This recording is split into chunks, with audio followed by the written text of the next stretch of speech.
Maswerteng hapon po mga ka-STL. Narito na po ang resulta ng STL Batangas para sa araw na to, second draw, January 4, 2025.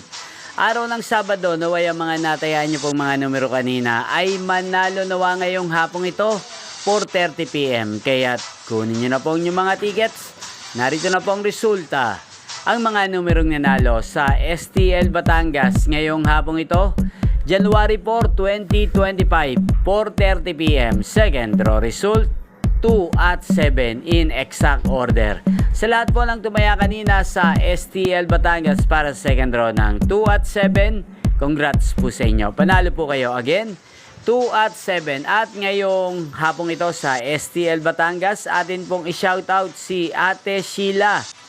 Ate Sheila ng Batangas, shoutout po sa iyo. Naway nasa mabuti ka pong kalagayan. At sa lahat po ng mga taga Batangas dyan, shoutout po sa inyo. Inyo pong napanood ang resulta ng STL Batangas sa channel na to, Roderick Hernandez TV. Maraming salamat po sa patuloy nyo pong panonood at pagsuporta sa aking channel. Magkita-kita pong muli tayo mamayang alas 8:30 ng gabi dito po sa channel na to. Thank you for watching.